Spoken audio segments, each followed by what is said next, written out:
Top 50 Star Wars characters. Number 50 is Rick Ollie. Just a really funny character and kind of a funny performance as well. For the whole of Phantom Menace, he's sort of just there and he's taking them through all this danger and carnage and no one really acknowledges him. He sort of disappears halfway through the movie and I think it's kind of funny. Number 49 is Elmo Sleazebagano. Just hilarious. Just such an absurd tiny moment in this movie. He's a sleazebag and his name is Sleazebagano. Number 48 is Admiral Akbar. A really great depiction of the sort of seasoned gruff war veteran. Really cool design and great voice performance. I love this guy. I really enjoy every single line he has in the climax. Number 47 is Padme Amidala. For me, she sort of falls off in episode 3, and despite the kind of weird performance, I kind of enjoy her scenes in The Phantom Menace. And if you came into it unfamiliar, it's kind of an okay twist that she's the queen. Number 46 is Fingrin Dan. Like a perfect scene and perfect music and just an example of great art and set direction. Number 45 is Nien Nunb. This random unintroduced character that ends up sitting in the Falcon and ends up doing a lot outside of episode 6. Super cool design as well, and I really enjoyed him in Star Wars Battlefront. Number 44 is Commander Cody. What I've seen of the Clone Wars, he's really, really great.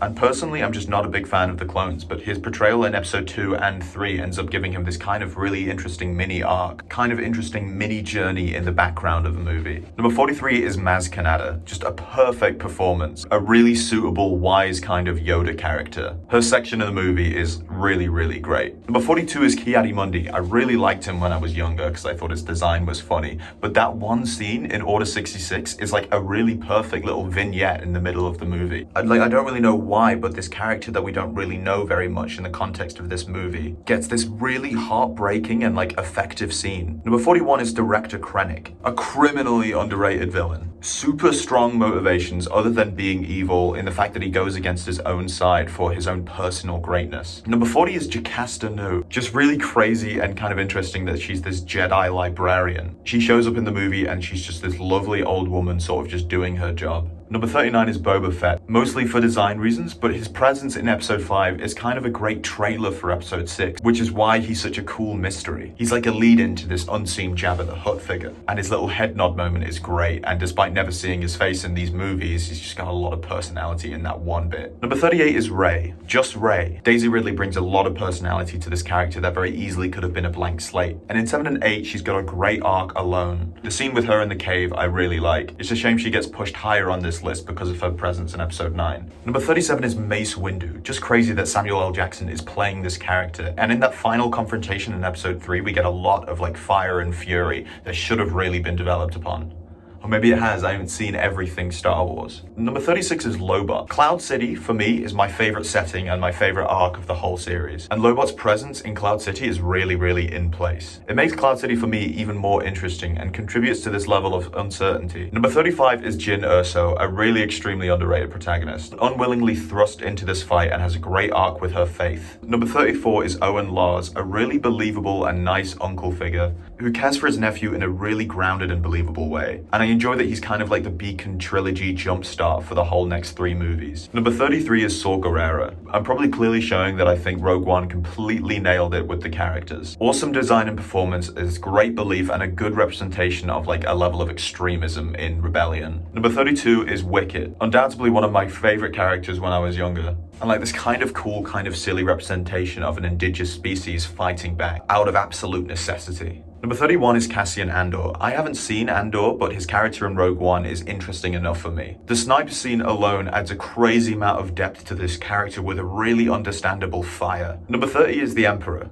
A really good driving force for Darth Vader, and I find him quite funny in episode 6. And the actor's performance in the prequel trilogy makes the dialogue kind of good. Number 29 is Bail Organa. No idea why this character was as good as he was given the things that he was given to do. Just showing up for the shitstorm at the end of episode 3, just being a great character. And a really nice performance in Rogue One as well. Number 28 is Plo Koon. Really, really cool design, and from what I've seen in the Clone Wars, he's got a lot of great values that sort of carry the philosophy that was held by Yoda. Number 27 is BB-8, a very clear plot device that has tons of personality, and just adds a lot to the Rey Finn BB-8 dynamic at the beginning of episode 7 that I really, really enjoy. And as well, just like a super strong relationship with Poe Dameron. Number 26 is Greedo. I just find his name very funny. He's a greedy guy called Greedo, but also like an important side character in A New Hope to establish Han Solo. Number 25 is K2SO, and again a great robot character whose personality is influenced by the fact that he is a robot. His arc towards the end of his appearance appearance with Cassian and Jin is also just really fun to watch. Number 24 is Max Rebo. Again, kind of just a funny character who I like his design. A blue keyboardist guy who plays great music in episode 6. He just looks like he's having a sick time the whole movie. Number 23 is Grand Moff Tarkin. A performance way better than it needed to be, and I see him as the main villain in A New Hope. A strong depiction of crazed authority right up to his death, very similar to director Krennic. Number 22 is Jango Fett, and despite the movie he's in, he's a really solid side villain. He adds a lot to the mystery of the assassination plot. Honestly, I wish he took General Grievous's place in episode 3, because to me, him and Obi-Wan have kind of an interesting dynamic. Number 21 is Biggs Darklighter. What an absolutely lovely guy. Great representation of the rebellion itself. And I also actually really like his deleted scenes with Luke. He's totally the type of best friend that you really look up to, almost as like an older brother figure. Number 20 is Obi-Wan, and Ewan McGregor is really great, but it doesn't overshadow Alec Guinness's performance as well. He's got this suitable level of wisdom that we see in his treatment of Luke, and I'm glad that they sort of carried that same level over to his scenes with Anakin in the prequels. Number 19 is Chirrut Imwe, a really good depiction of a religious character whose faith is a very big part of him. A really cool design and dialogue and a great concept for a character as well. And he holds a lot of not just strong but interesting values that takes the story and all the other characters in an interesting direction. Number 18 is Admiral Pierre. Not enough love is given to this guy. Again, a great depiction of crazed authority, and his death scene is just perfect. Commanding and screaming orders until he's blown up. A really cold and strong performance in both of the movies he's in. Number 17 is Wedge Antilles, a true hero. He's there in every battle just fighting because he should. And I know it was a forced big Marvel ending in episode 9, but I was very excited to see him return. Number 16 is Captain Panaka. I can't believe that he's only in one movie. His aversion to the Jedi and the plan is one of the main things keeping the Phantom Menace going for me.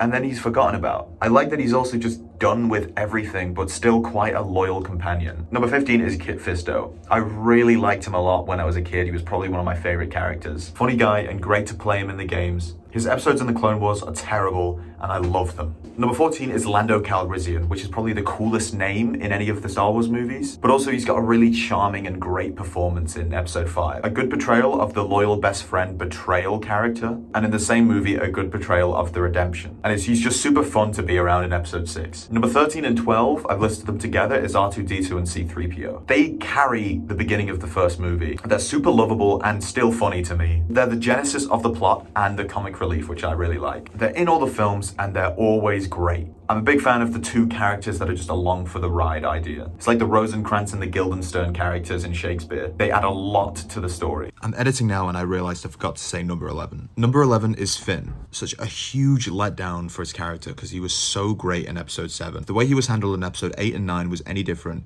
he'd probably be in the top 10. He's great in episode 7 and it's like a cool turn stormtrooper idea. If in episode 8 he did sacrifice himself for the good of rebellion instead of Rose intervening, he probably would be a lot lower on this list, but he's still 11. Number 10 is Qui-Gon Jinn, and for a while I didn't really like him that much. But upon rewatch, he's a really solidly realized character who's flawed and he knows it. He follows his own rules for the better and worse of the characters, and it's a pretty good performance. Number 9 is Baze Malbus, and by now you've realized how much I love the characters in Rogue One. Baze has a super interesting arc to me, regaining his faith that he literally sees with his own eyes, and just a great design and a great performance. He's often overlooked. He's not there to make friends, but to fight for the thing that's right in front of him. And the performance had this really cool fire and temper going on in the background. Number 8 is Kylo Ren. Again, a lot of great potential in episode 7 and some parts of episode 8. This is a villain quite different to the others in the fact that he's psychopathic, but in a very childish way. He truly is a monster, but it's in a more of a non-threatening, hateful manner.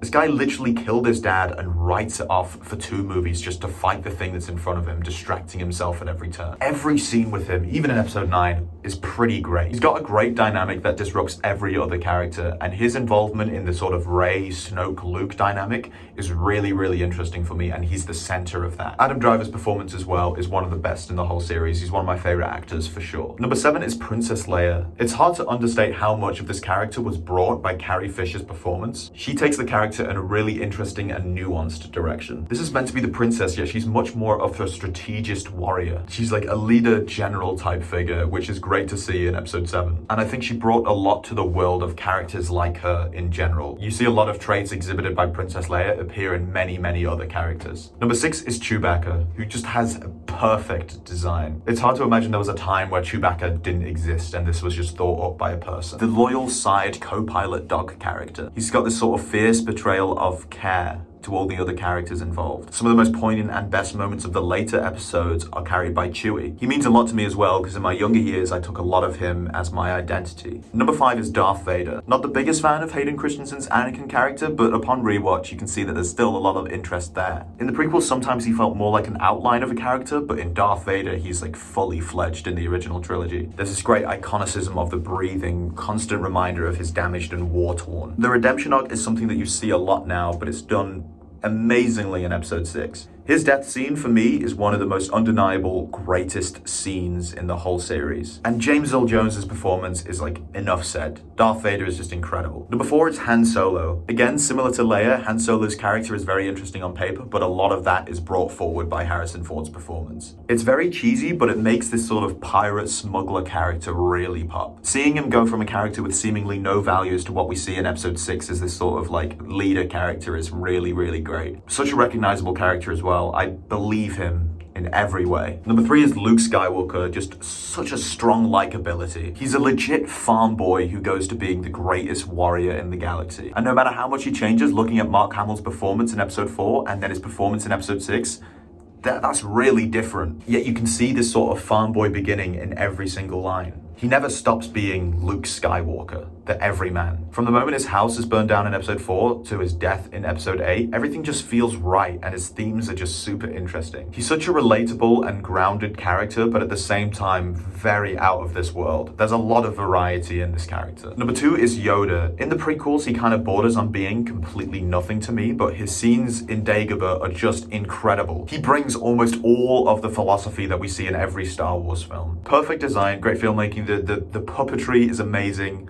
Amazing voice as well. He's absolutely without flaw in episode 5, from his introduction to the scene where he lifts the X-Wing out of the lake, which is also easily one of the best moments in the whole series. To me, Star Wars is at its best when it's a fairy tale and it's very like sort of medieval space fantasy opera. And Yoda is a great representation of like the cool wizard character. Just super wise, and he's just incredible. And there are too many great moments for me to list. And number 1 is, stay with me, Bodhi Rook from Rogue One. It's so odd in a spin-off movie to see a character with such interesting depth to me. Firstly, Riz Ahmed is an incredible actor and his performance as Bodhi Rook is super compelling. In every line of dialogue, I really understand and relate to him. We get a lot of warriors and incredible godlike beings in Star Wars, but we rarely get a true everyman, who despite not asking for any of this, ends up really applying themselves to the fight. He is an insanely average Imperial pilot who has no significance in this war whatsoever. He's no one's son, he hasn't really done anything. No importance in this grand, absurdly high-stakes war. Yet upon this level of importance being thrust upon him unwillingly, he never really loses this, frankly,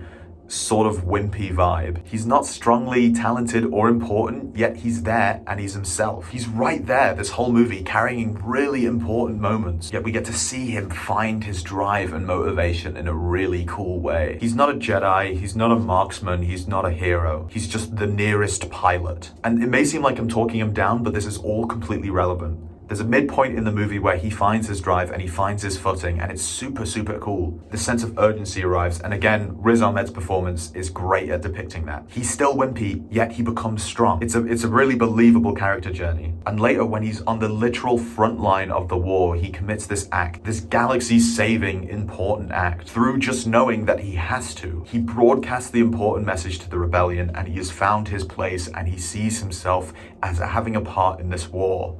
And then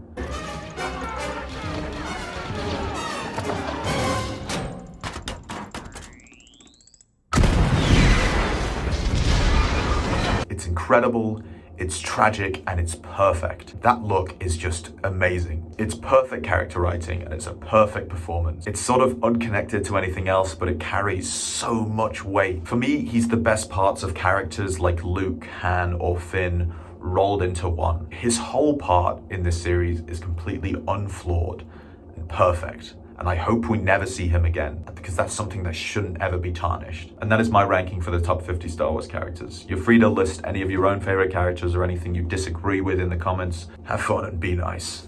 I like Star Wars.